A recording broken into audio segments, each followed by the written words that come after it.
and she was in the middle of a set for her #1 Billboard hit, Liar, Liar. She rolled her eyes at Gary again.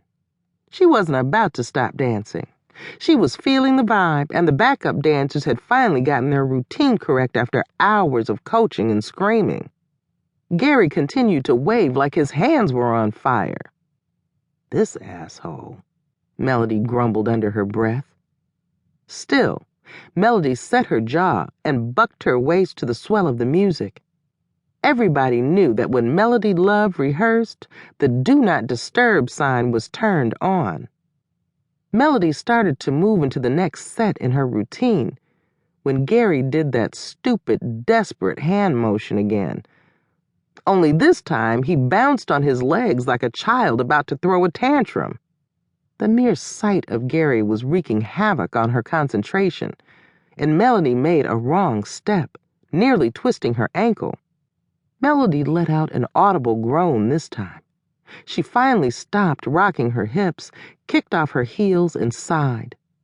She signaled Leslie, her personal assistant, to stop the music. Melody crinkled her face into a hard scowl, letting Gary know he was about to get cussed out. He waved again, a nervous look in his eyes.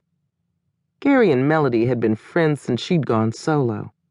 He knew firsthand how mercurial her moods could be, and how fast her temper could flare.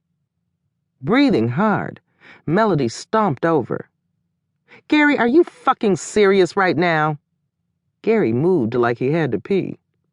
"You know damn well not to disturb me while I'm rehearsing and in my zone. I was in my zone, Gary.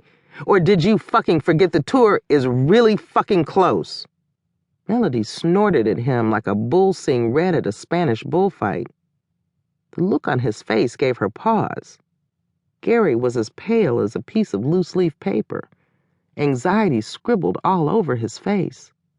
His natural complexion was high yellow, but right now he looked plain ghostly.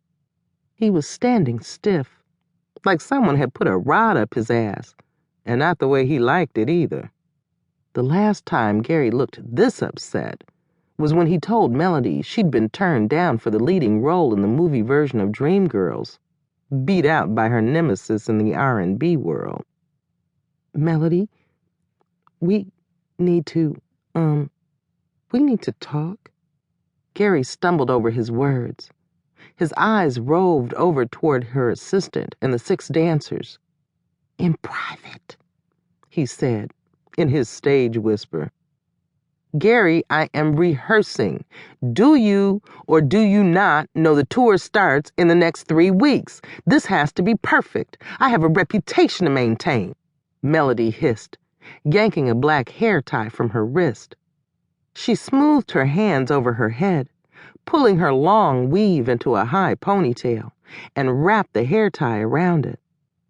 "Mel, if it wasn't important, I wouldn't dare interrupt," Gary said, his voice quivering. "It is that important."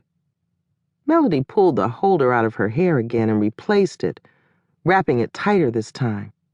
Playing with her hair had always been like a nervous tic.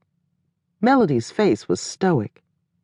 She hated to show emotion, but Gary had her heart racing right now. He was obviously scared shitless about telling her the news. Melody chuckled, although it contradicted the scowl on her face.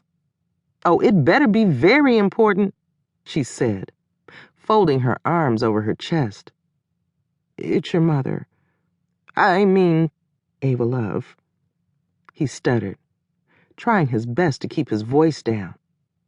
A hot feeling came over her. Just the mention of Ava's name made her sick to her stomach these days. She was an embarrassment, to say the least. Being associated with Ava was not good for Melody's image or career as of late. Ava Love? What now? Melody sucked her teeth, disgust painting her face into a mean mug.